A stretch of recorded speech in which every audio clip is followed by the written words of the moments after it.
நட்பின் அடையாளமாக அவர் அந்த அழைப்பை விட்டிருக்கிறார். அதிமுகவிற்கு பன்னீர்செல்வம் அவர்களை இந்த அளவுக்கு உயர்த்தி கொண்டு போய் சேர்த்த அதிமுகவிற்கு அவர் நன்றிக்கடன் செய்ய வேண்டும் என்றால் இது ஒரு நல்ல வாய்ப்பு, தேசிய ஜனநாயக கூட்டணியில் இணைவதுதான் நல்ல வாய்ப்புன்னு அவர் சொல்லியிருக்காரு. நான் ஒரு கருத்தை சொல்றேன்.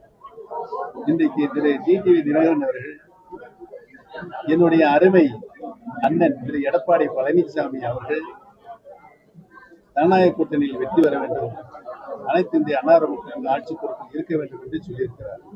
அதைத்தான் நான் சொல்கிறேன். இன்றைக்கு எதிரும் புதிருமாக இருந்த டிடிவி தினகரன் அவர்களும் எடப்பாடி பழனிசாமி ஒன்றிணைந்திருக்கிறார்கள் ஜனநாயக கூட்டணியில். அவர்கள் நினைத்தால், யார் நினைத்தால், திரு டிடிவி தினகரன் அவர்கள் நினைத்தால் இன்றைக்கு எடப்பாடி பழனிசாமி அவர்கள் கையில் யார் கையில் இருக்கு? அவர் கையில் இருக்கு. நாங்க இணைய வேண்டும் சொல்லியிருக்கிறோம். அதுல இருந்து மாறுபட மாட்டார். யார் இணைய வேண்டும் என்ற கோரிக்கையை டிடிவி மாறுபட மாட்டார். அவரும் அந்த கருத்தை அங்கே வலியுறுத்துகின்றார். நானே இணையம் தானே சொல்றேன், அவரை இணையம் சொன்னா இணைஞ்சிடலாம்ல. அந்த வேலையை செய்தால் ஆட்டோமேட்டிக்காக அனைத்து இந்திய அண்ணா முன்னேற்றத்தில் மாபெரும் வெற்றி அடையும்.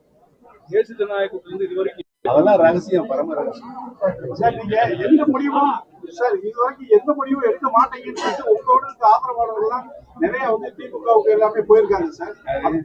வைத்தியலிங்கம் போன்றவர்கள் போயிருக்காங்க இல்லையா? இந்த இரண்டாவது தர்ம யுத்தம் ஆரம்பிக்கப்பட்டதே திரு மனோஜ் பாண்டியன் அவர்களும்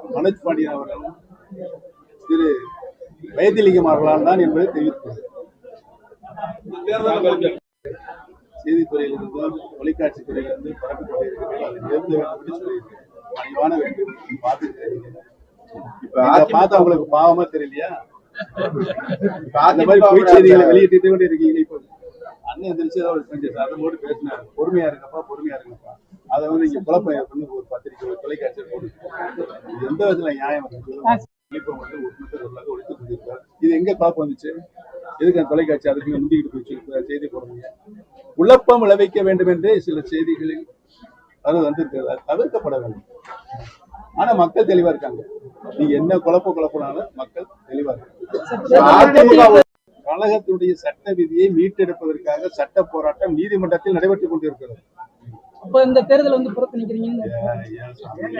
நீங்களா இப்பதான் சொன்னேன், நீங்களா ஒரு கருத்தை திணிக்காதீங்க. தமிழக மக்கள் எடுத்து தொடர் திணிக்காதீங்க சொல்றேன். ஏன் முன்னாலே உட்காந்து நீங்க திணிக்கிறீங்க? எப்படி சொல்றீங்க? எது சின்ன பேசுங்களா? முன்னாடி வந்து ஆயிடுச்சு, நாங்க அண்ணன் தம்பிய சண்டை போட்டாலும் திமுகவை எதிர்த்து ஒன்று சேர்றோம் அப்படின்னு இருக்காரு. ஒண்ணு சேர்ந்து இருக்காருல்ல. நான் ரெடி. திரு டிடிவி தினகரன் அவர்களும் அவருடைய அருமை திரு எடப்பாடி பழனிசாமி ரெடியா?